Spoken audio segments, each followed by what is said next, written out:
esprit de mort, je pense. Il disait qu'il y avait des cercueils en ces lieux.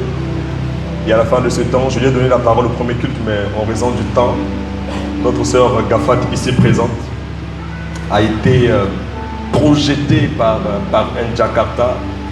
Elle se voyait partir, mais la main de Dieu l'a sécurisée, la main de Dieu l'a gardée. Elle est tombée sur la chaussée, mais l'ange du Seigneur l'a protégée. Alléluia. Dis, je ne mourrai pas, je vivrai et je raconterai les œuvres de l'Éternel. Alléluia. Quiconque a prévu t'enterrer, tu vas assister à ses obsèques au nom de Jésus. Mon Dieu, mon roi. Nous sommes toujours dans l'année de la restauration des fondements en Christ. Et le dimanche passé, nous avons abordé un nouveau sous-thème, on va dire, les sacrifices agréables dans la nouvelle alliance. Colossiens 2, les versets 6 et 7. Je vais lire dans la version Louis II, ensuite je prendrai la version du Semeur. La Bible dit: comme donc vous avez reçu le Christ Jésus, le Seigneur, marchez en lui, enraciné et édifié en lui, affermi dans la foi, selon que vous avez été enseigné, abondant en elle avec des actions de grâce. La version du Semeur que j'ai trouvée entre les deux cultes dit: aussi, puisque vous avez reçu le Christ Jésus, le Seigneur, comportez-vous comme des gens unis à lui. Enracinez-vous en lui, construisez toute votre vie sur lui et attachez-vous de plus en plus fermement à la foi conforme à ce qu'on vous a enseigné. Agissez en adressant à Dieu de nombreuses prières de reconnaissance. Joue-moi Adulam, s'il te plaît. Joue-moi Adulam avec des strings, s'il te plaît. La Bible dit: comme donc vous avez reçu le Seigneur Jésus-Christ, marchez donc en lui. La version du Seigneur dit: comportez-vous comme des gens unis à lui. En d'autres termes, tant que vous n'étiez pas unis à lui, vous aviez une certaine démarche et cela ne lui dérangeait pas parce que vous n'étiez pas rattaché à lui. Mais maintenant que vous êtes rattaché à Christ, comportez-vous comme des gens qui sont unis à Christ. Ensuite, construisez toute votre vie sur lui et attachez-vous de plus en plus fermement à la foi conforme à ce que on vous a enseigné. Maintenant que tu es en Christ, frère, maintenant que tu es en Christ, ma soeur, ne te conforme plus aux traditions de ta famille. Alléluia. Tu as vu ce que les traditions de ta famille ont causé comme dégâts dans ta vie. Maintenant que tu es attaché à Christ, tu as intérêt, tu as tout à gagner en marchant, en suivant les pas de Christ. Cela est pour ta paix, cela est pour ta prospérité et cela est pour ta délivrance. Alléluia. Et nous avons vu au travers de Genèse 1, et ce matin je vais faire une longue lecture, je disais Genèse 22 plus tôt, à partir du verset 1. Après ces choses, Dieu mit Abraham à l'épreuve et lui dit: Abraham. Et il répondit: me voici. Dis à quelqu'un: après ces choses. Après les épreuves, il y a d'autres épreuves. Abraham a vécu pendant longtemps dans l'épreuve de la stérilité. Il a attendu un enfant toute sa vie. Et Dieu lui donne un enfant. Il y a eu plusieurs événements dans sa vie. La Bible dit: après ces choses, Dieu mit Abraham à l'épreuve. Il est possible qu'après que tu aies été visité par Dieu, que Dieu te visite encore pour te soumettre à une épreuve. Alléluia. Mais la clé, c'est d'être attaché au Saint-Esprit et de pouvoir reconnaître la voix du Seigneur. Et il répondit: me voici. Dieu dit: prends ton fils, ton unique, celui que tu aimes, Isaac, et va-t'en au pays de Morija, et là offre-le en holocauste sur l'une des montagnes que je te dirai. Abraham, je t'ai donné Isaac, je t'ai donné ce travail, je t'ai donné ce véhicule, je t'ai donné ces marchés. Maintenant j'en ai besoin. Je sais que tu as plusieurs choses. Je sais qu'il y a aussi Ismaël. Mais ce qui m'intéresse, c'est ce qui te tient à cœur. Prends Isaac et va-t'en au pays de Morija. Déplace-toi avec, avec Isaac. En d'autres termes, si tu le sacrifies là, dans l'atmosphère de Sarah, tu seras animé de beaucoup d'émotions. Il y a des moments quand Dieu te dit de faire un sacrifice, prends l'argent, sors avec l'argent déjà de la maison désir. Sinon quand tu vas voir maman, tu vois papa, tu vois que les autres n'ont pas mangé, tu vas dire hey, vaut mieux que les autres mangent d'abord. Il y a des moments où Dieu te demandera de faire des choses difficiles. Dis à quelqu'un, il arrive que Dieu nous demande de faire des choses difficiles. Il dit, va au pays de Morija et là offre-le en holocauste sur l'une des montagnes que je te dirai. Il y a plusieurs montagnes, mais tu ne vas l'offrir que sur la montagne que moi, Dieu, je te dirai. La raison pour laquelle Dieu nous demande d'être attachés au Saint-Esprit, la raison pour laquelle le Seigneur Jésus a présenté le Saint-Esprit comme étant notre avantage, c'est parce qu'après une instruction, vient une autre instruction. Alléluia. C'est comme dans une maison. On t'ouvre la porte principale, mais on doit t'orienter pour te montrer la voie de la chambre. On doit t'orienter pour te montrer la voie de la cuisine. Il dit, va et offre-le en holocauste sur l'une des montagnes que je te dirai. En d'autres termes, tu as fait le premier pas de l'obéissance en prenant Isaac. Tu as bien fait. Mais si tu ne le sacrifies pas sur la montagne que moi je te dirai, tu n'auras pas atteint le but. Alléluia. Je le disais au premier culte, Dieu peut te dire de faire un sacrifice. Dieu va te dire par exemple, prends ta parcelle et vends ta parcelle. Je ne vous demande pas d'aller vendre vos parcelles. Au cas où Dieu te le disait, et dit, prends cet argent, va donner au frère X. Mais parce que la face ou le visage du frère X ne t'intéresse pas, tu vas vouloir donner ça au frère Y. Tu auras fait un sacrifice, mais ce sacrifice n'est pas agréable à Dieu. Parce que tu n'as pas fait ça sur la montagne que Dieu t'a dit de faire. Alléluia. Il m'est arrivé plusieurs fois de faire des sacrifices. Et Dieu me donne toujours une orientation. Il va dire, fais tel sacrifice. Prends tel argent ou dépose dans la vie de telle personne. Ou prends cet argent, achète telle chose pour telle personne. Dis sacrifice. Dis, c'est pas moi qui définis le sacrifice. C'est Dieu qui définit le sacrifice. Et Abraham dit à ses serviteurs, restez ici avec l'âne, moi et le jeune homme. Nous irons jusque-là pour adorer. Et nous reviendrons auprès de vous. Après que Isaac ait eu à poser des questions à son père, le verset 8 dit, Abraham répondit, mon fils, Dieu se pourvoira lui-même de l'agneau pour l'holocauste. Et ils marchèrent tous deux ensemble. Chaque fois que Dieu te demande de donner quelque chose, sache que ce n'est pas pour ta perte. Il a déjà prévu une solution alternative. Oh, j'aime souvent prendre cet exemple. Chaque fois que Dieu donne la vision, il donne aussi la provision. Chaque fois que Dieu te demande de faire quelque chose, suis-moi très bien, j'ouvre cette parenthèse. Si Dieu te dit, va dans tel endroit, sache que les provisions t'ont déjà précédé. La peur qui t'anime à ce moment-là, ce n'est pas Dieu, c'est le diable. Parce qu'il sait ce que Dieu a en réserve pour toi. Regardez, Jésus-Christ doit naître à Bethléem. Les mages ont vu son étoile. Ceux qui ont fait des études disent ceci, que de là où étaient les mages et de là où Jésus est né, avec les moyens de l'époque, normalement il leur a fallu 11 mois de marche pour arriver là où était Jésus. Donc si la grossesse de Jésus était une grossesse normale, ça veut dire que Jésus a fait combien de mois dans le ventre? 9 mois. Mais ils sont arrivés au moment où Jésus est né. Ça veut dire que 2 mois avant que Marie ne tombe enceinte, les mages avaient déjà vu le toit et ils se sont mis en route. Ils se sont mis en route avec de l'encens, avec de l'or, avec de la myrrhe. Mais Joseph, en tant que charpentier, se pose la question. Il dit, mais je suis en train de recevoir l'enfant du roi. Avec quel bien? Oh Joseph, ce que tu ne sais pas, c'est que son père qui est dans les cieux et qui t'a parlé a déjà mis en route tous les moyens qu'il faut afin que son enfant ne manque de rien. À qui je suis en train de parler? J'ai l'impression que c'est une parole prophétique pour quelqu'un ce matin.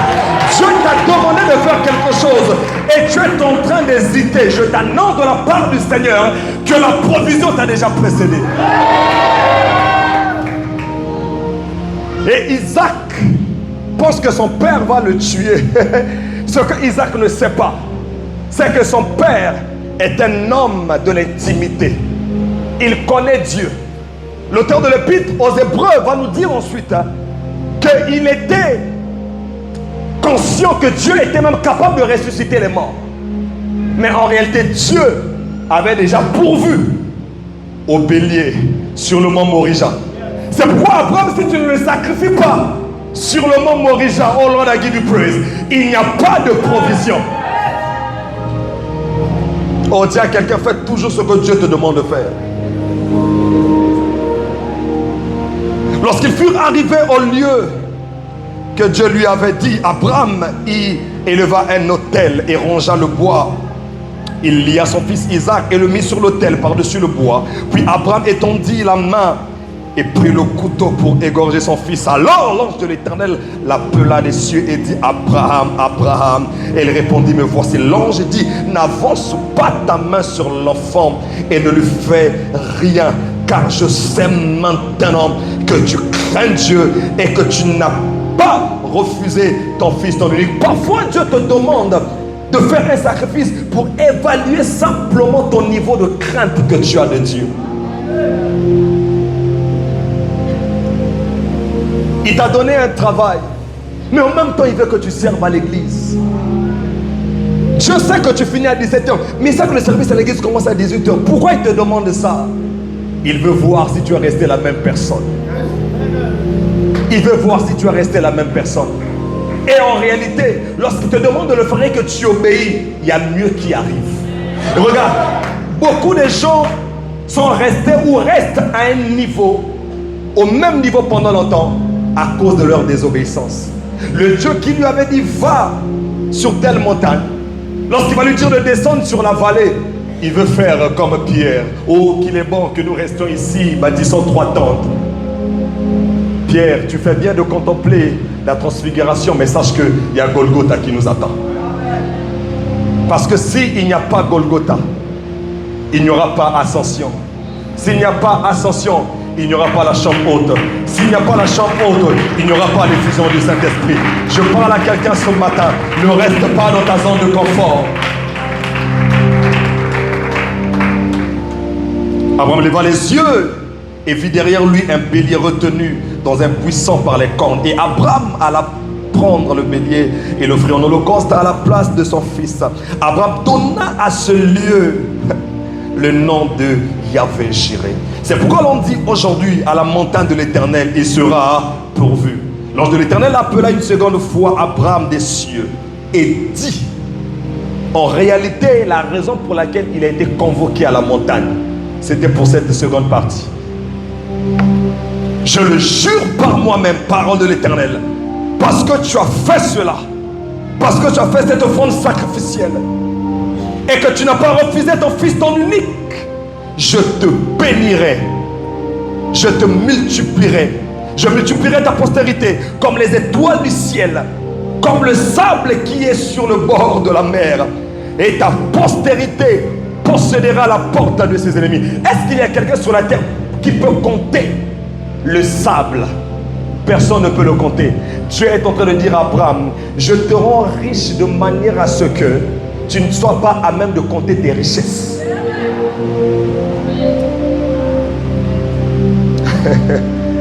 Je te bénis de manière à ce que tu ne te souviennes même pas de tes souffrances du passé. Oh, il y a des gens dans cette saison, ce que Dieu va faire avec toi, tu vas te lever, tu vas te poser la question,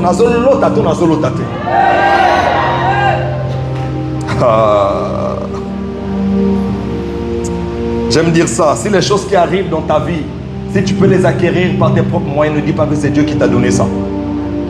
Parce que les choses que Dieu donne, Maman Rexa, ce sont les choses que l'œil n'a pas vues, que l'oreille n'a pas entendu, qui n'est pas monté dans le cœur de l'homme. C'est-à-dire que ceux qui me connaissent et ceux qui ne me connaissent pas ne s'attendaient pas à ce que je les obtienne. Mais Dieu qui est au ciel savait que j'étais capable de les obtenir, non pas par moi, mais par sa seule grâce.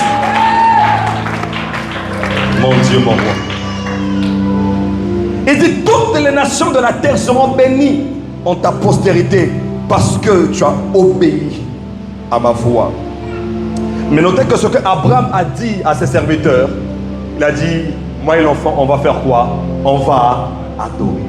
Il n'a pas dit je vais adorer, il dit on va adorer avec l'enfant. En d'autres termes, lui qui est porteur du sacrifice est un adorateur, et le sacrifice également est une adoration.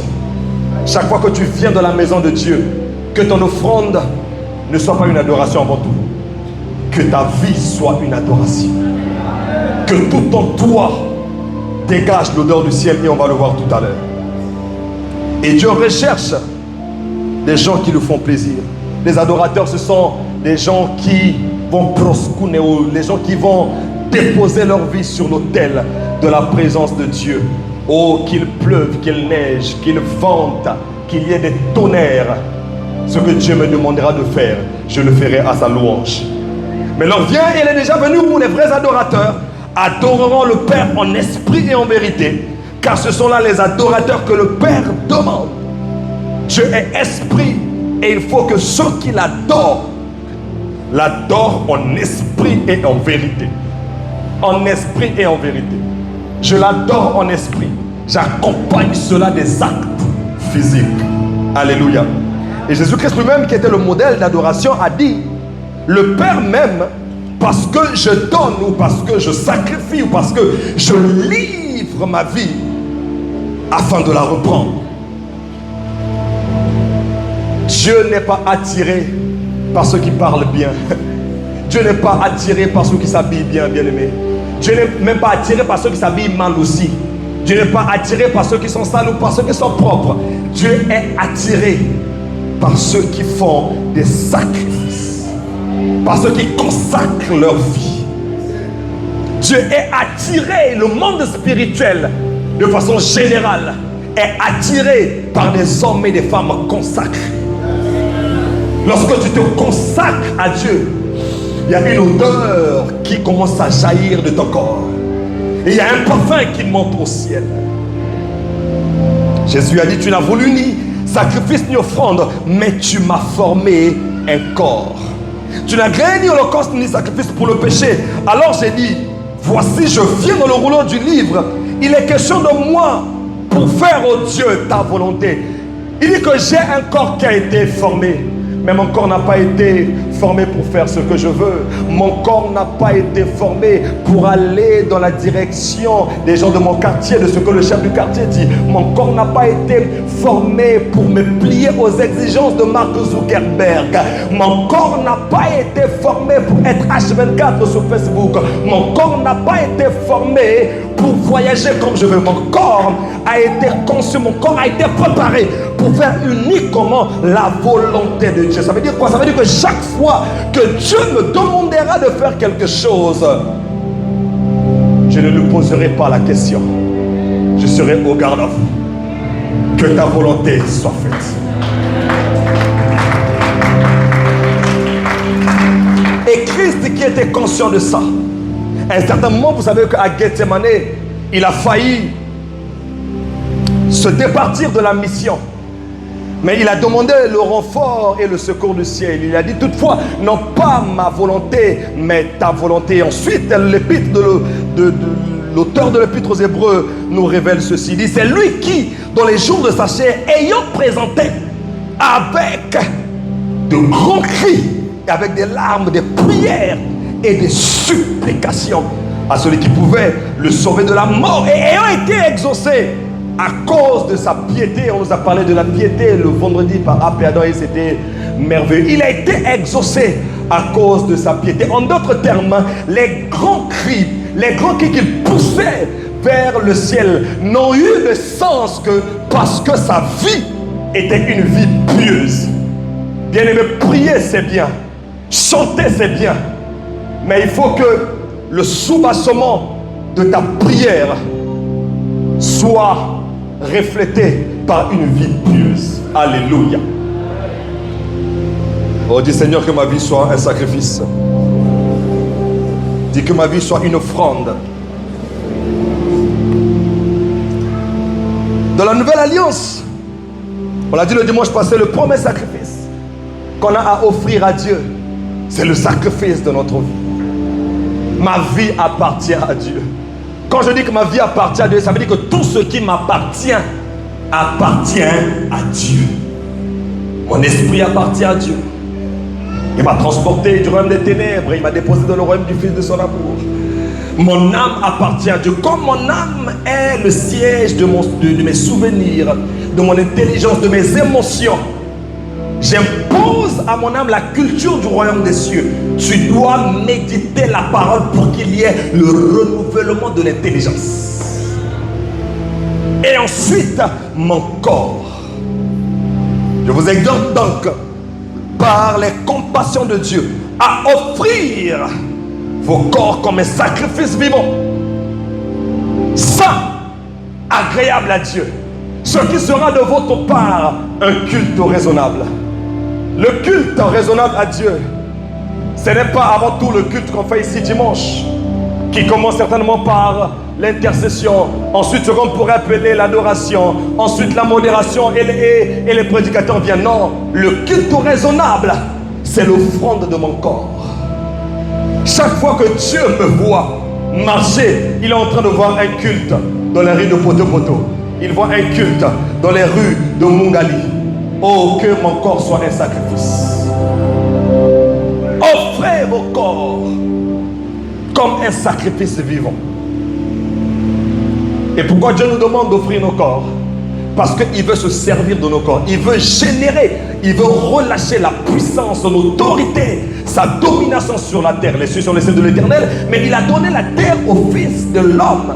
Les fils de l'homme ne peuvent régner sur la terre par le Saint-Esprit que si leurs corps sont offerts comme une offrande, comme Isaac sur l'autel. Ça veut dire que je n'ai plus de volonté. Et un peu comme Ruth pouvait dire à sa belle-mère Naomi, là où tu iras, j'irai. Ton peuple sera mon peuple. Autre chose que la mort m'arrive si je venais à me détacher de toi. Lorsque je suis lié sur l'autel du sacrifice, ma vie ne m'appartient plus. Je peux avoir des pensées, mais je n'exécute pas mes pensées. J'exécute la pensée de Dieu qui se trouve dans sa parole. Parce que je suis une offrande sur l'autel. S'il me dit, fais 3 jours de jeûne, je fais 3 jours de jeûne. S'il me dit, ne mange pas la viande pendant 20 jours, je m'abstiens de la viande. Pourquoi? Parce que je vais générer power. Je vais générer la puissance. S'il me dit, pour les 3 mois restants de l'année, ne prends plus de boisson, prends seulement de l'eau. Pourquoi est-ce qu'il me le demande? Je ne sais pas. Parce que Jésus a dit à Pierre, ce que je veux faire maintenant, tu ne le comprends pas, mais tu le comprendras bientôt. Puisqu'il est le maître, il est le kurios, je m'aligne, je me mets à ne boire que de l'eau.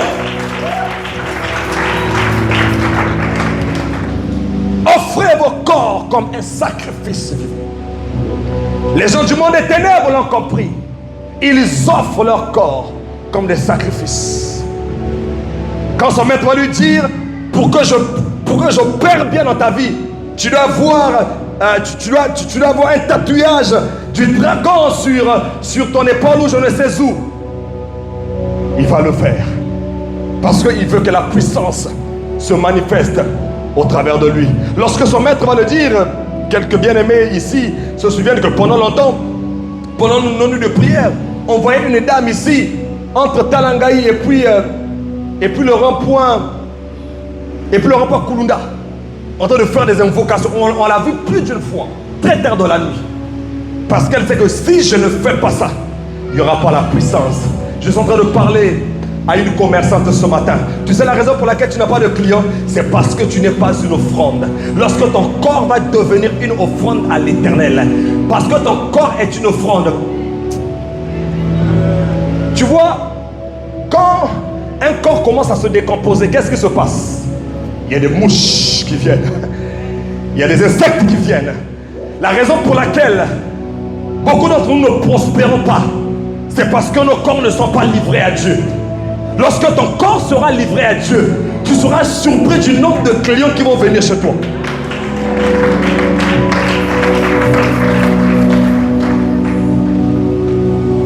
J'aime les tumbas, c'est ceux qui mangent les tumbas. Il n'est pas écrit qu'ils hériteront du royaume des ténèbres. Ma femme est là ce matin, c'est un peu risqué de le dire. Mais vous savez, lorsque je vais acheter les tumbas, bon, quand elle n'était pas là, on a un endroit au plateau. Tu vois deux endroits. Là-bas, il y a du monde, là-bas, il n'y a pas du monde. Quand tu es spirituel, tu sais ce qui se passe. Tu sais ce qui se passe. L'un a bâti un hôtel. L'un a sacrifié sa vie. Il attire les clients. Et l'autre, il opère naturellement. Il n'attire pas les clients. Nous sommes en train de vous donner des clés qui feront que dans ce pays, que la donne change. Que la donne change.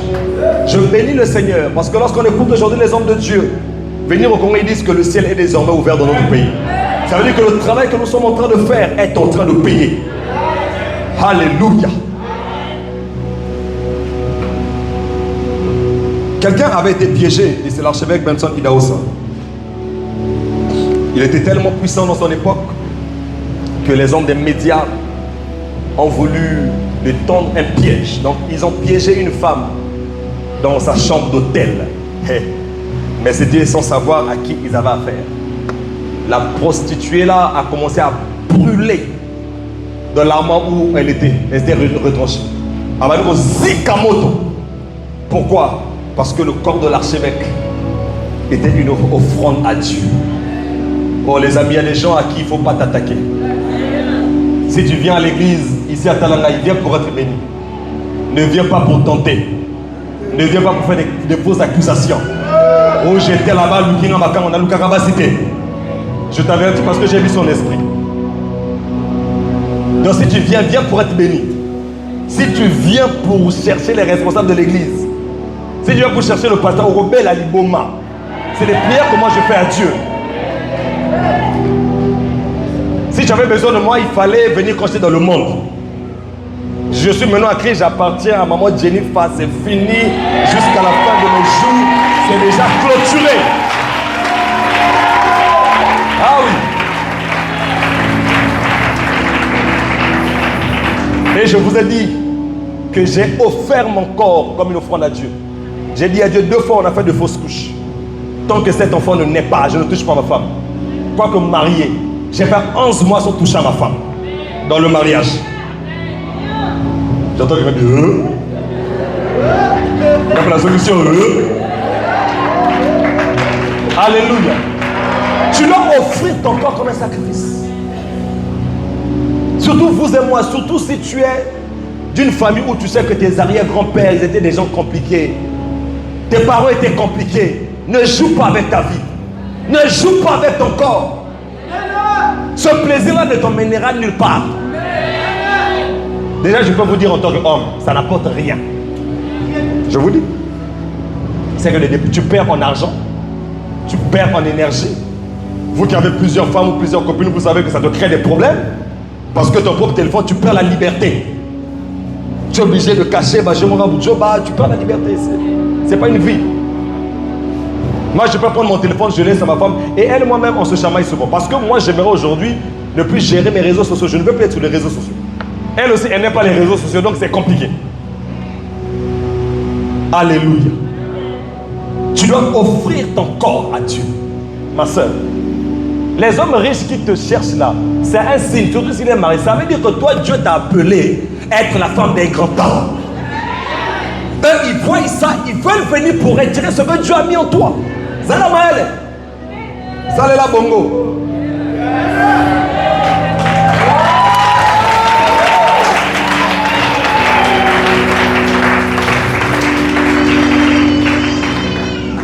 Luc 14, 25. Comme de grandes foules accompagnaient Jésus, il se retourna vers ceux qui le suivaient et leur dit: si quelqu'un vient à moi et n'est pas prêt à renoncer à son père, à sa mère, sa femme, ses enfants, ses frères, ses sœurs, et même à sa propre vie, il ne peut être mon disciple. Celui qui ne porte pas sa croix et qui ne me suit pas ne peut pas être mon disciple. Celui qui n'est pas prêt à abandonner tout ce qu'il possède ne peut être mon disciple. Lorsqu'on est un sacrifice vivant, il n'y a plus de négociation. Oh, ça, moi, je ne peux pas faire. Et si Dieu te dit de faire, fais ça. Ils apprennent à vouloir mon ayomoko. Dis-moi, qu'est-ce que toi tu peux apporter à Dieu qui fera que Dieu devienne encore Dieu? Qu'est-ce que toi tu peux faire? Que tu obéisses à Dieu, il est Dieu. Que tu désobéisses à Dieu, il est Dieu. Que tu deviennes même sorcier aujourd'hui, c'est toi qui seras pardon, lui il reste Dieu. Mais tout ce qu'il te demande de faire, c'est pour ton bien. Alléluia. Et une fois que ton corps et ton âme sont consacrés à Dieu, ta consécration doit se manifester par le service. Tu dois servir Dieu. Dis, je dois servir Dieu. Tu dois servir Dieu. Tu ne peux pas venir à l'église, ça fait une année et tu ne sers pas. Sauf si Dieu t'a dit d'attendre. Mais il faut que tu aies du temps pour servir Dieu. Qu'est-ce que tu vas dire à tes enfants demain? Nazalaka, papa, il m'a dit dimanche, maman m'a dit dimanche. Il faut que tu dises à tes enfants, moi, lorsque je partais à l'église, j'aimais Dieu, je servais. J'étais un homme occupé, j'étais une femme occupée. Mais je donnais tout pour Dieu. Alléluia. Et comme l'apôtre le dit, vous savez que parmi ceux qui suivaient Jésus, il n'y avait pas que des pierres. Il y avait aussi des femmes qui assistaient Jésus de quoi? De leur bien. Tu peux servir Dieu aussi avec ton argent. Ah oui, il y a des gens qui sont extrêmement occupés. On le sait aussi. Mais si c'est ça, sers Dieu avec ton argent. Tu dis, Seigneur, je ne suis pas là, mais que mon argent te représente. Mais Dieu voit ton cœur. Si tu as le temps, fais les deux. Tu fais comme tu donnes l'argent et tu donnes ton temps. Alléluia. Et ensuite, tu te livres à la prière et à la méditation de la parole. Le dimanche passé, j'ai commencé à nous parler des caractéristiques d'une vie qui est livrée sur l'autel de la prière. Je disais que une vie qui est un sacrifice prend le soin de définir des heures de prière. Dis à quelqu'un, définis les heures de prière. Définis les heures de prière. Papa, ce que je vous ai dit vendredi, vous devez le porter en prière avec maman. Prenez le temps de prière entre 0h et 2h. Priez. Priez véritablement pour ça. Dieu est sur le point de faire quelque chose de grand dans votre vie. Daniel 6, le verset 10. Et 3 fois par jour, il se mettait à genoux, il priait. Et il louait son Dieu comme il le faisait auparavant. Parlant de David, et 7 fois le jour, je te célèbre à cause des lois de ta justice. Pierre monta sur le toit vers la 6e heure pour prier. J'aimerais parler de Corneille. Acte 10, 30, la Bible dit, Corneille dit, il y a 4 jours, à cette heure-ci, je priais dans ma maison à la 9e heure, et voici un homme vêtu d'un habit éclatant se présenta devant moi.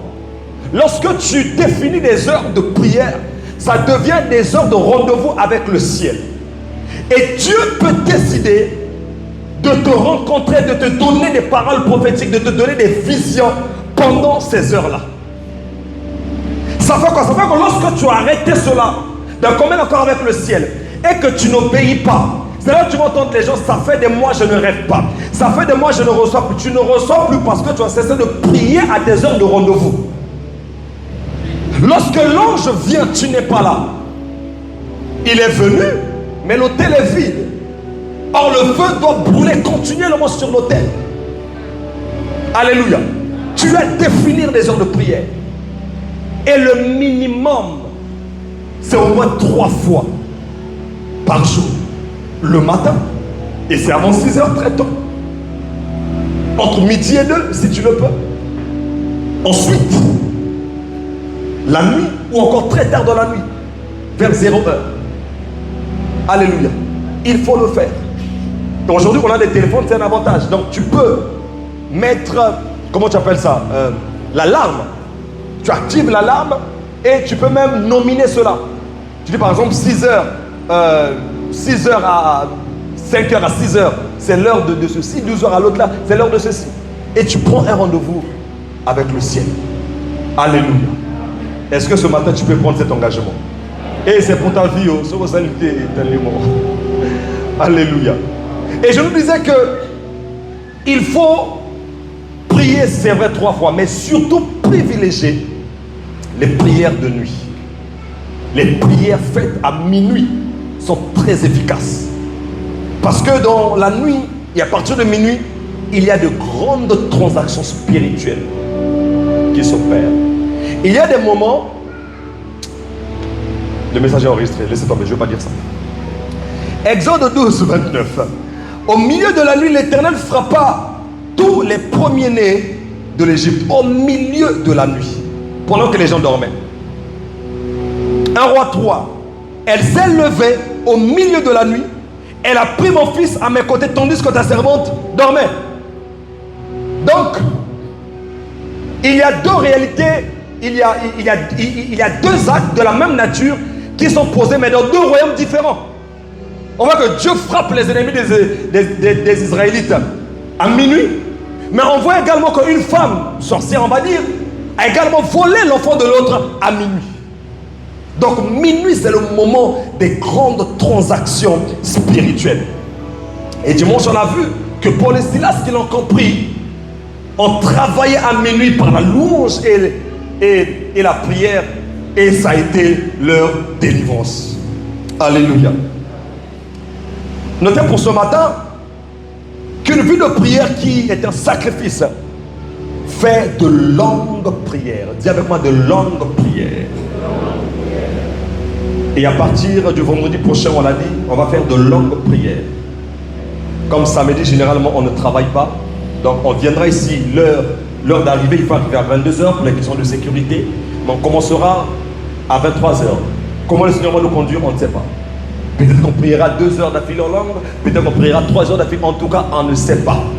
Mais toujours est-il que, comme c'est la fin de l'année, il faut que ceux qui veulent manger de la chair là, qui mangent leur propre chair. On va faire de longues prières. Tu fais de longues prières au travers des nuits de prière. Dis avec moi, des nuits de prière. Luc 6, 12. La Bible dit, en ce temps-là, Jésus se rendit sur la montagne pour prier. Et il passa toute la nuit sur Facebook. Il passa toute la nuit sur TikTok. Il passa toute la nuit sur Instagram. Il passa toute la nuit en train de suivre les matchs de Ronaldo. Il passa toute la nuit à prier Dieu. Mon ami, ça c'est des choses qui font peur.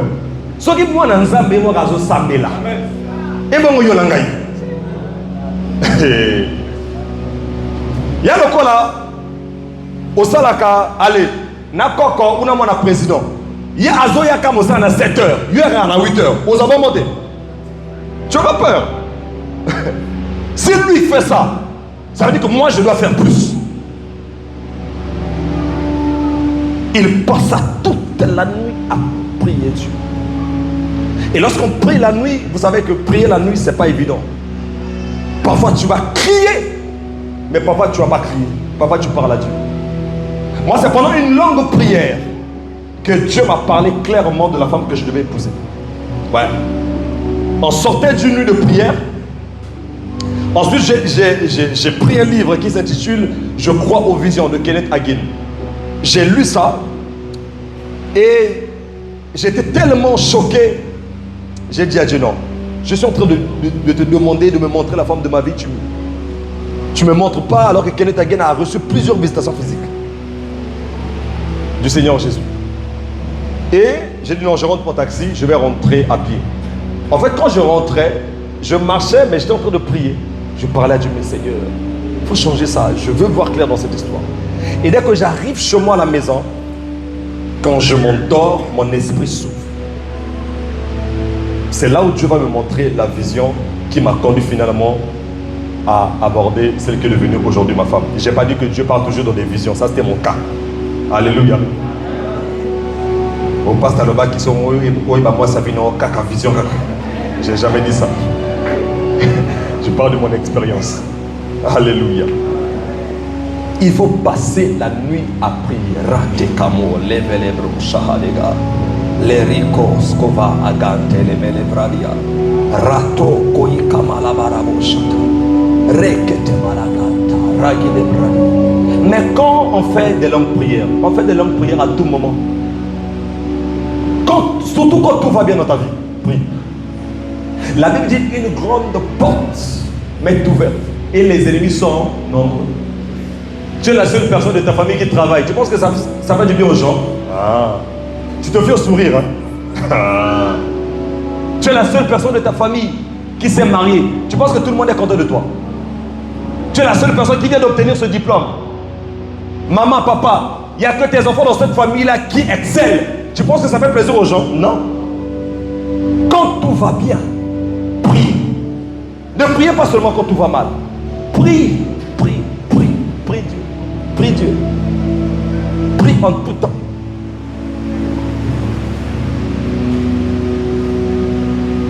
Luc 5, 16. Et lui, parlons de Jésus, il se retirait dans les déserts et priait. Il se retirait dans les déserts.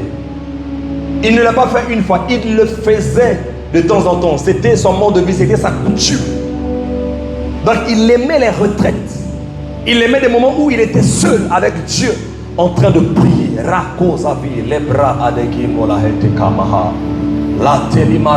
Oh Seigneur, je suis sur la terre. Je suis venu pour gagner l'humanité. Oh Seigneur, rends-moi capable. Demain je vais sortir pour aller gagner des âmes. Demain je vais sortir, je vais rencontrer des paralytiques. Seigneur, j'ai besoin de l'énergie du ciel.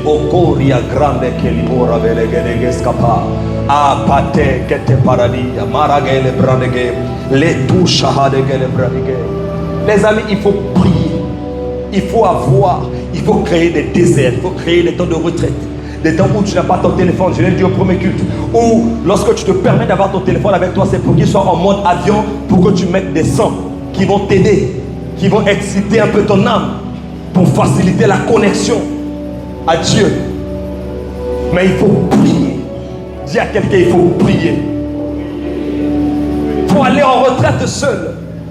Pour vous qui avez l'argent, allez, tu prends une chambre d'hôtel, tu vas au Radisson, tu vas aux Tours Jumelles, tu vas où tu veux. Si tu penses qu'au Congo va te déranger, allez, tu traverses à Kin, tu vas à Libreville. Et si tu n'as pas l'argent, dis Seigneur, demain, je ferai des retraites à l'hôtel. Mais pour l'instant, on a Kenani Ngomba.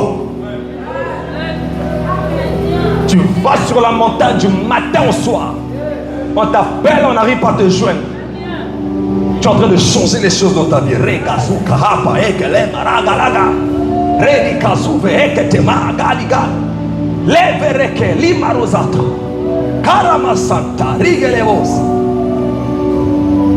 Les hommes t'ont promis le mariage, mais ça n'arrive jamais. Ça veut dire que le problème, ce n'était pas eux. Le problème, c'est toi. Seigneur, comme c'est moi le problème, je vais régler ce problème avec moi-même.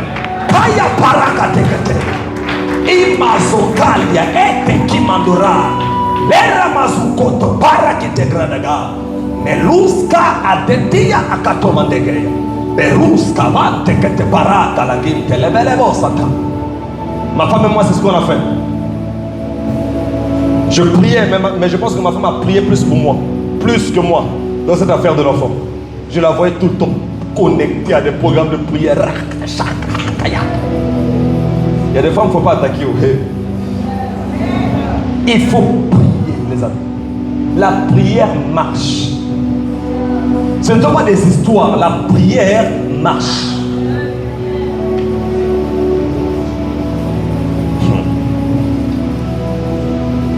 Parlant de lui, l'apôtre Paul a dit ceci. De Corinthiens 11, 27. J'ai été dans le travail et dans la peine, exposé à de nombreuses veilles. Donc il a fait plusieurs nuits de prière. Yambala mon côté. Il s'est retrouvé dans des situations où il était obligé de veiller. Mais toi, quand tu te retrouves dans des situations où tu dois veiller, parfois tu te réveilles très tard dans la nuit, pongé, kimi. C'est Dieu qui te dit, bon est là. Toi tu vas à la cuisine ou le kamapa ou tchabeur. Ah mon Dieu, mon roi.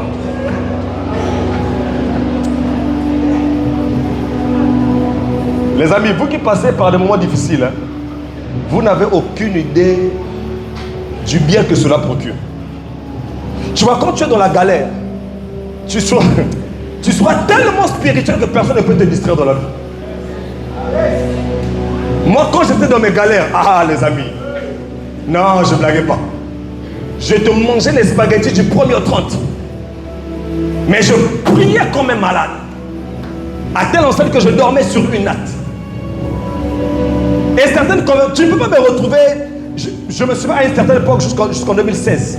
Les sujets liés au mariage, pour moi c'était des conneries, excusez-moi. Pourquoi? Parce que mes pensées étaient tellement élevées vers Dieu. Je voulais toucher le Saint-Esprit. Mais quand le piège des faveurs vient, tu veux jeûner comme ça, moi, il dit par la côté, le pain t'attire. Quand tu n'as pas sommeil la nuit, mets-toi à prier. C'est une interpellation du ciel. C'est une interpellation. J'étais exposé à de nombreuses veilles, à la faim et à la soif. Vous savez, des moments en jeûne, quoi qu'il y ait de quoi manger. Mais papa, quand il n'y a rien à manger, je jeûne. Ça veut dire que je transforme ma galère en un programme de jeûne. Pour dire au ciel, il faut que ça change. Ça suffit pour que ça change.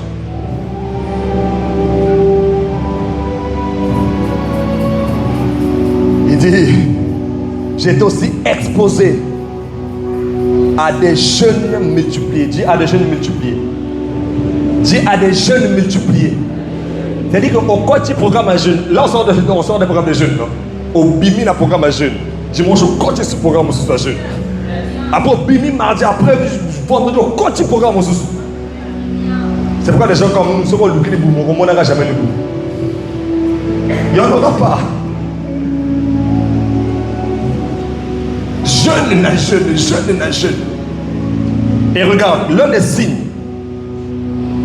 tu peux le faire volontairement, mais spirituellement, l'un des signes qui te montre que soit tu es en train de passer dans une zone de turbulence, ou que tu es sur le point d'aller à un autre niveau, c'est quand tu sens dans ton cœur que tu dois prier beaucoup et que tu dois jeûner beaucoup. Tu ne sais pas ce qui se passe. Tu ne sais pas comment expliquer ça. Mais tu sais seulement que je dois jeûner. Quand tu ressens ça dans ton cœur, ce sont les alertes de l'esprit. C'est l'esprit qui te dit, Kota, qui l'a? Mais Seigneur, j'étais dans un programme de jeûne de 3 jours. Il dit, jeûne encore. Jésus a dit à Pierre, ce que je fais maintenant, tu ne le comprends pas. Mais tu le comprendras bientôt. Dieu ne nous dit pas tout. Il te dit seulement, fais. Mais après, tu seras surpris par les résultats. Tu sais pourquoi il y a des choses qui t'arrivent. Tu étais dans un programme, tu ne sais pas pourquoi est-ce que tu avais prié, et un jour, tu vois des bonnes choses aussi t'arrivent, tu ne sais pas pourquoi est-ce que ces bonnes choses t'arrivent aussi.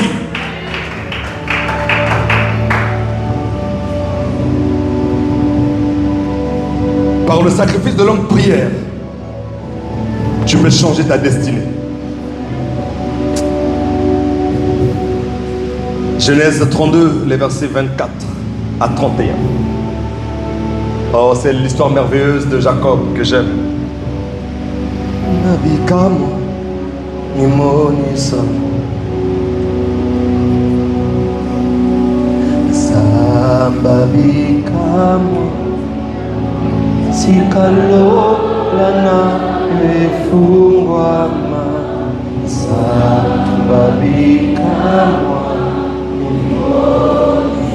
Il se leva la nuit, prit ses 2 femmes, ses 2 servantes et ses 11 enfants et passa le gué de Jabbok.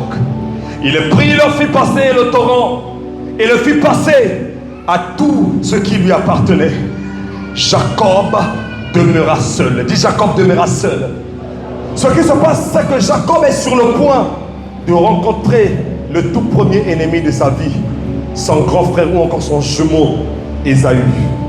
Il a dit des années auparavant, j'ai fui devant Ésaü. Ensuite, je suis parti chez l'oncle Laban. Là, je suis sur le point de rencontrer encore Ésaü. Mais la différence, c'est que hier, je n'avais pas de femme, je n'ai pas d'enfant. Là, je vais aller rencontrer Ésaü. Je ne peux pas rencontrer Ésaü en étant peureux comme je l'étais avant. Non, bien-aimé, c'est une honte pour un père, c'est une honte pour une mère d'être effrayé alors que tu as des enfants derrière toi par les démons, par les sorciers de ta famille. C'est une honte. C'est une honte de savoir que les mêmes sorciers qui t'ont effrayé hier, aujourd'hui ils veulent effrayer tes enfants. Jacob dit non, ça ne se passera plus comme avant. Ça ne se passera plus comme avant. Hier j'étais seul, mais aujourd'hui j'ai des enfants. Comment on va tuer mes enfants et mes femmes devant moi? Il dit non, c'est impossible. Il s'est tenu dans la présence de Dieu. Tant que tu n'as pas d'enfant, fais ce que tu veux. Tant que tu n'es pas marié, fais ce que tu veux. Mais à partir du moment où ton statut même change, tu dois augmenter en grade spirituel. Il faut que les gens sachent que lorsqu'on veut s'attaquer à cette personne, il faut d'abord tuer cette personne avant de s'en prendre à ses enfants. Il faut d'abord atteindre cette personne avant de s'en prendre à sa femme ou à son mari. Et là, il a lutté avec l'ange. Il a lutté avec l'ange. Et l'ange lui a dit, laisse-moi partir parce que le jour arrive. Il lui a dit, mais tu commets une grosse bêtise. Comment tu peux te présenter à moi sans changer ma vie et penser que moi je vais te laisser partir? Ozoko-sama. Il y a des moments où tu entres en prière. Autant que le ciel ne t'a pas donné ce que tu dois recevoir, tu ne sors pas de ce programme de jeûne ou de cette retraite. Je ne te laisserai point aller que tu ne m'aies béni. Il lui dit, quel est ton nom? Il répondit, Jacob. Il dit, ton nom ne sera plus Jacob, mais tu seras appelé Israël. Pourquoi? Car tu as lutté avec Dieu. Oh, un homme peut lutter avec Dieu. Je ne le savais pas. Donc un homme peut lutter avec Dieu. Oui, un homme peut lutter avec Dieu par la prière, en faisant ce que les mortels n'arrivent pas à faire, en se comportant comme les gens de la civilisation de l'éternité. Je me prive de l'eau et de la nourriture. Je commence à regarder tout ce qui est autour de moi comme vin. Et je transite dans le monde spirituel. Tant que je ne touche pas le pont de sa robe.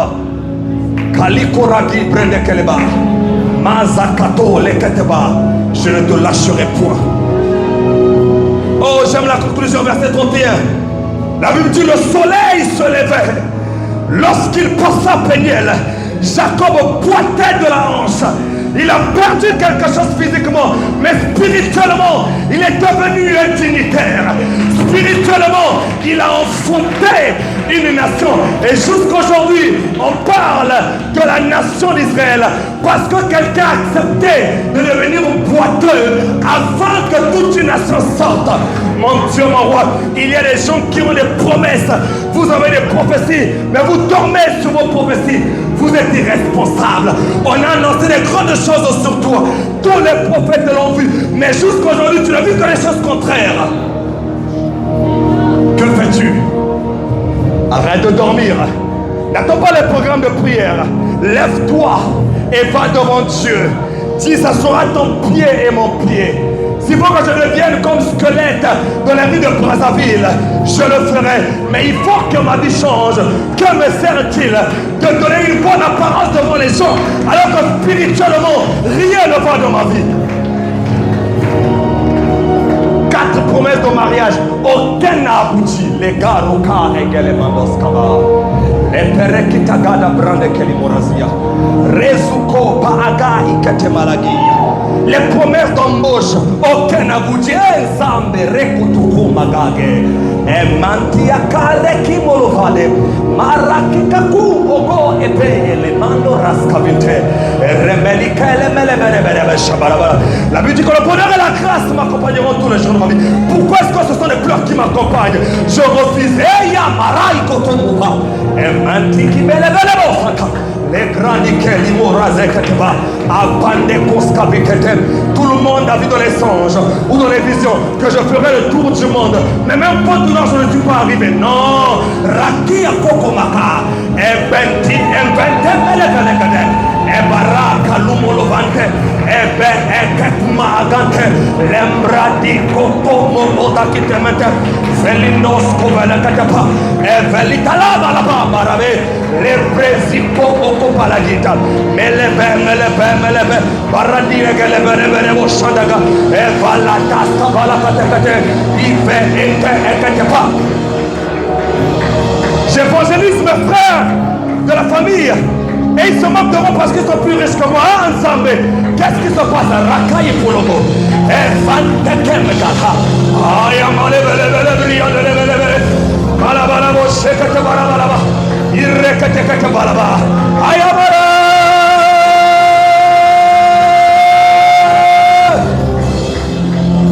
Oh, Adula. Ayao.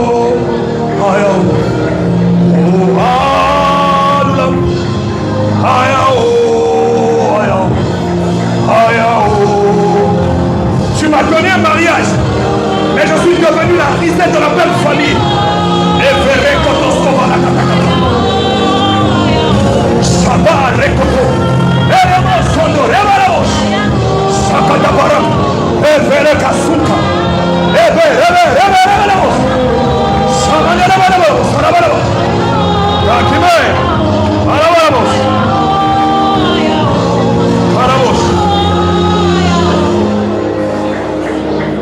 Parlons de Anne.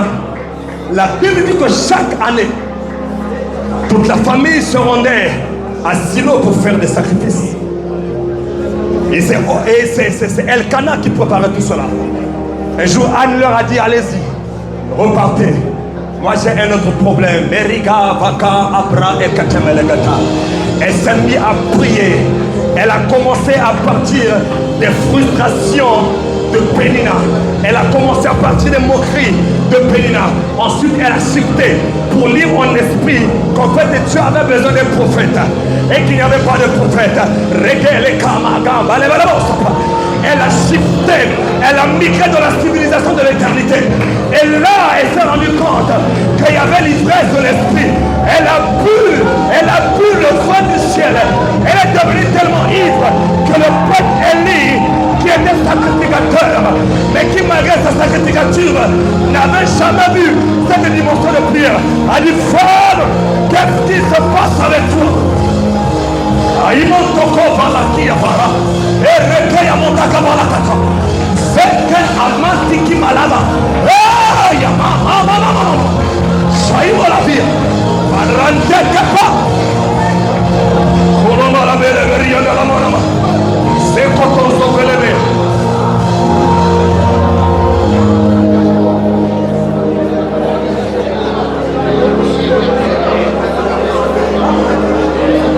Quand ta vie devient livrée sur l'autel de la prière, tout lieu où tu vas devient un endroit de prière. Je suis dans un bus à Kaïmonovande. Je veux que les hommes en tout lieu élèvent des mains pures. Moi ça m'arrive souvent, parfois même je suis en train de conduire, pendant 3 secondes j'élève mes mains pour montrer que je suis connecté à la montagne de Sion. Rakamalakia Pada. Chamande, tu vas même dans les toilettes, Karika la malabada. C'est Koto Baraki à Moto. Et Vele Aya Kamalabas. Shabarabara. Kalamoros.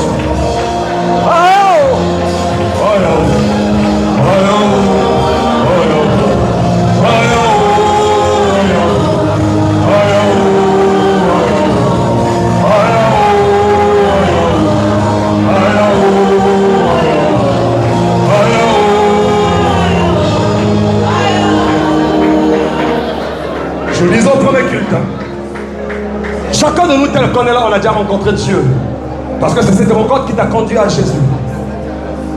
Mais il y a des lieux stratégiques dans ta vie où tu as fait des rencontres spéciales. Une des choses que Dieu m'avait dit, et ça me revient maintenant, lorsque j'ai fait mon offrande pour le palais de gloire, il m'avait dit, chaque fois que tu auras un grand problème, viens t'allonger au palais de gloire et je vais te répondre.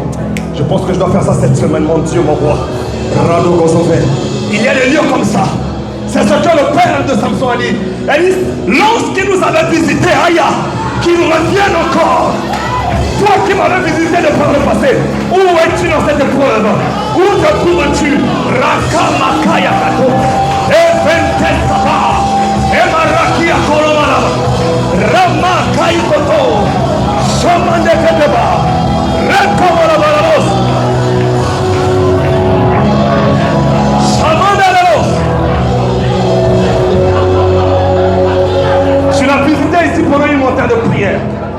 Pendant une nuit de la traversée, un dimanche, je ne sais quoi, il t'a dit des choses. Et il y a comme des événements contraires. Il n'y a pas culte à l'église. Tu entres et tu commences à parler à Dieu. Qu'est-ce qui ne va pas? Que le Dieu qui m'avait visité ici à Talangaï, 40 ans, Yabila. Où est cet ange qui m'avait parlé dans cette église? Qu'il revienne encore.